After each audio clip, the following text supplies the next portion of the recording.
Hi everyone, this is the start of another reading vlog. I am actually on vacation in Malta for the week, and so I thought I would do a fun sort of like Malta travel reading vlog here. It is, I think, the second week in June, and I am in the middle of the Olympics readathon with the Shelf Space Discord. It's been a little bit slow to start for me, actually, a little slower than I thought.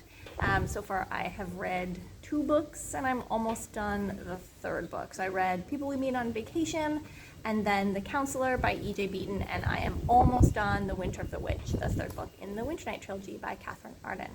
So yeah, I just thought I'd pop on, let you know what was up, and I will update you as I continue to read on my vacation and for this readathon.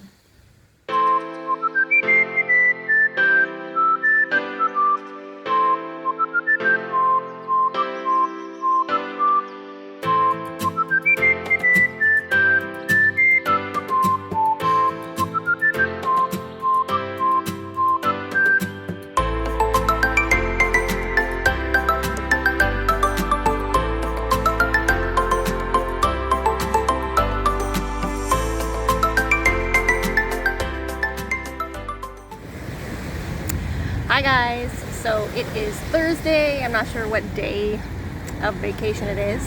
I'm not sure how the sound quality is going to work out on this video, but I thought I would give you like a beach update. I finished the Winter of the Witch last night, the 3rd and final book in the Winter Night trilogy, and that is my cue for, I think, Hephaestus, because there was fire on the cover. And I kind of liked how it ended. You know, I'm not afraid, or I don't dislike when historical fantasy books have kind of realistic, bittersweet endings, and I think that that was the case with this one. One thing that, there's a big truck going by, so I'm gonna wait. One thing that I really liked about the way that this book ended was the kind of the cross between Christianity and faith and more of like the fae or pagan sort of faiths.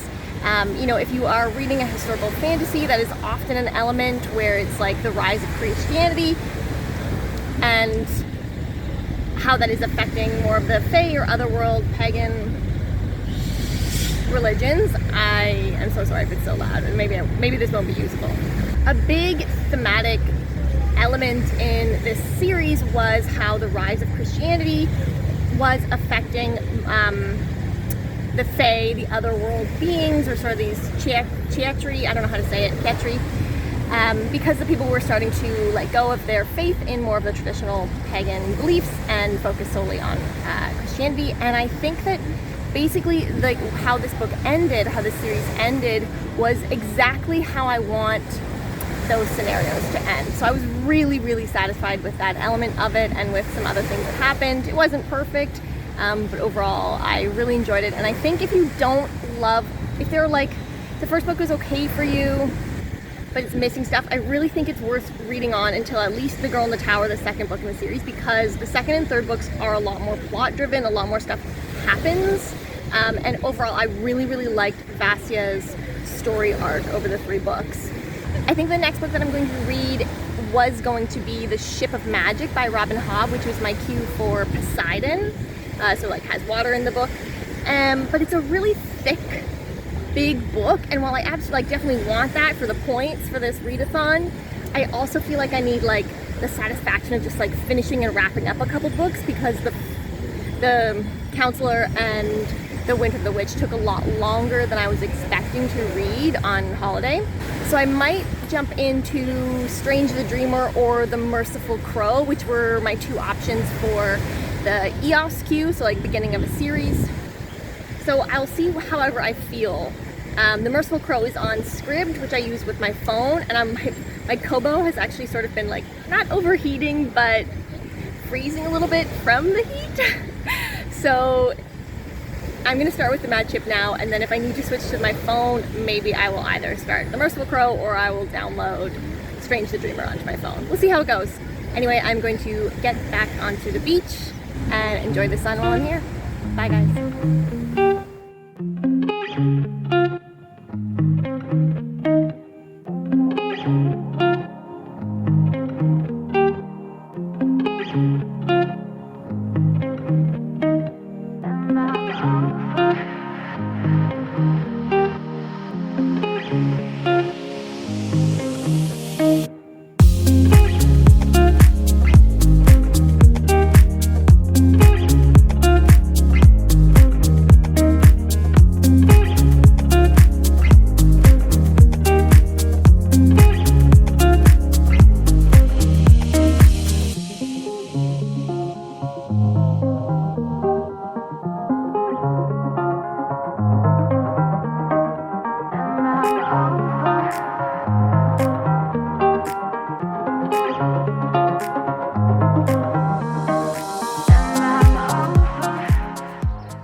and do a little bit of a reading update. We are doing a sort of public transit tour across the island of Gozo today. So just like took the ferry here and are using just the city bus to get from place to place. We're at the Basilica of the Blessed Shrine in Taupina.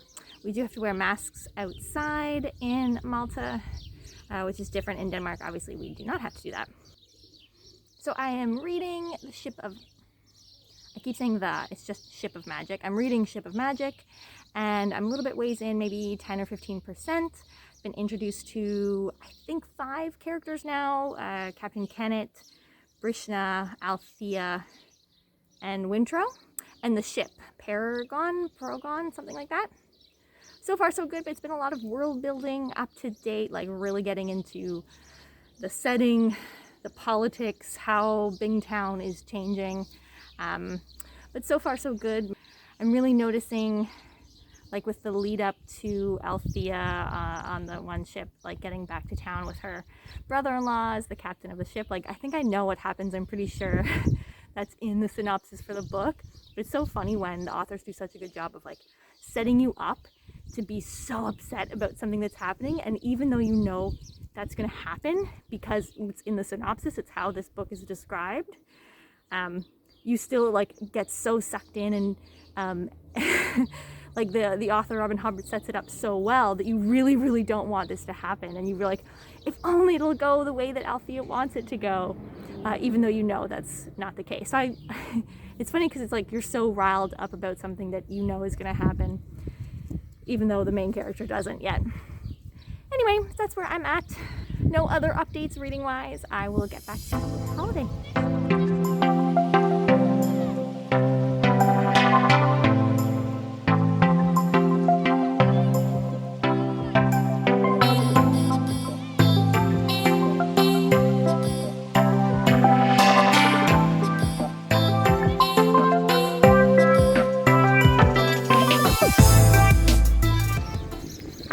Well, it might be too windy, but we'll see how this goes. So I am really enjoying Ship of Magic, but oh man, are all of these characters so flawed, which makes it good, but also like, and it's interesting because like the way that everyone talks about Althea, who's sort of, I guess, like one of the main characters, I think that like all of the things that they say about her are true. Like, she's very flawed, but at the same time you really feel for her in the situation that she's in.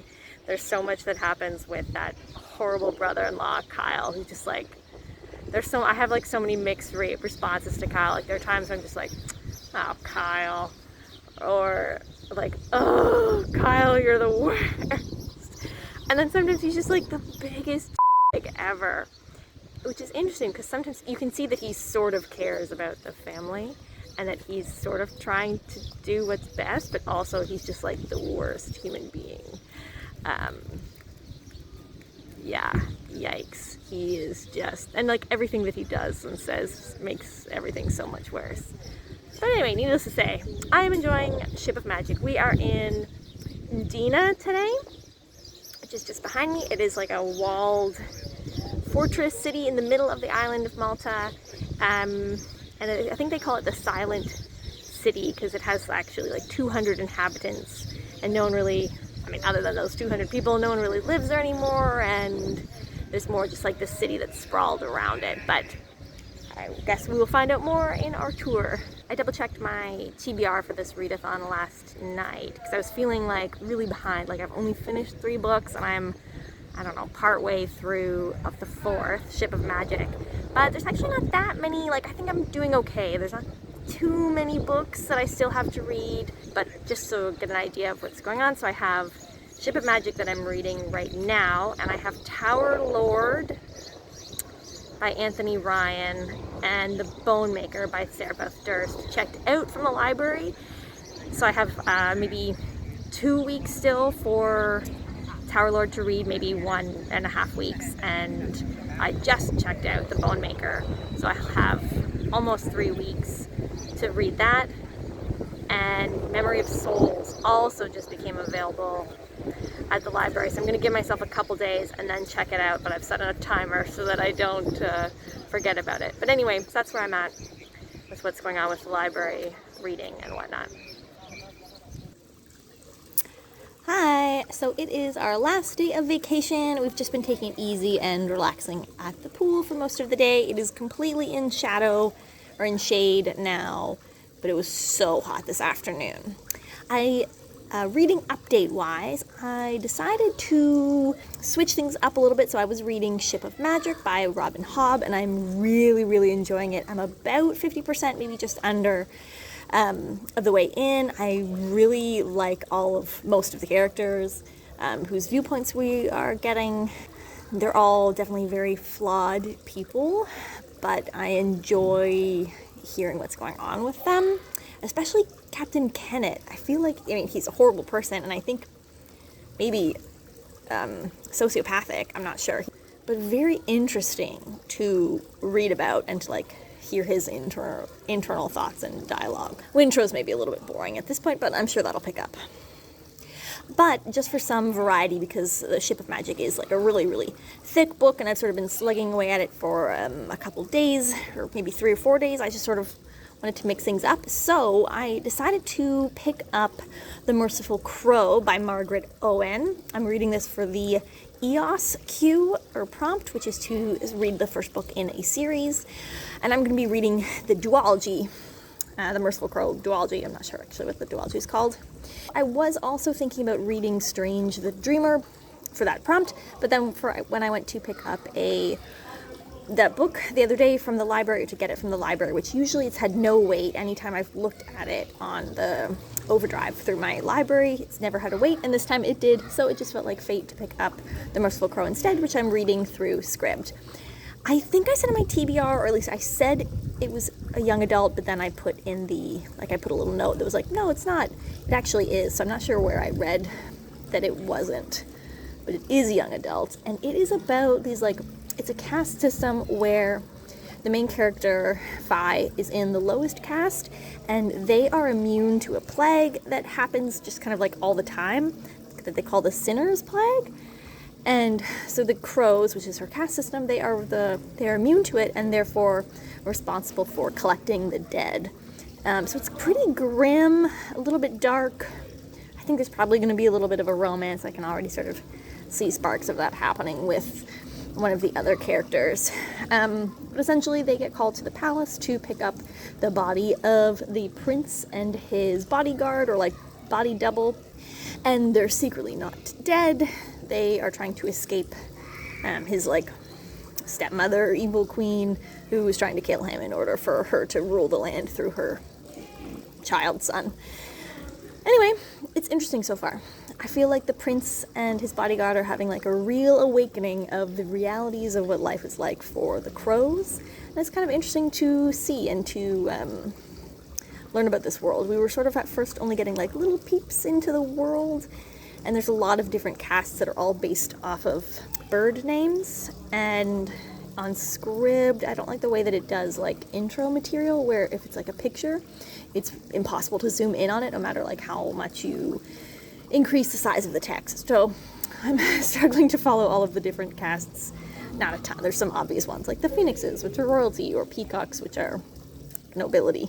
Liking it so far, liking going back and forth between them, and it helps me for when it was so hot today. My Kobo would get really, really hot, where I'm reading Ship of Magic, and then I'd put it down to cool in the shade for a while and read The Merciful Crow from my phone.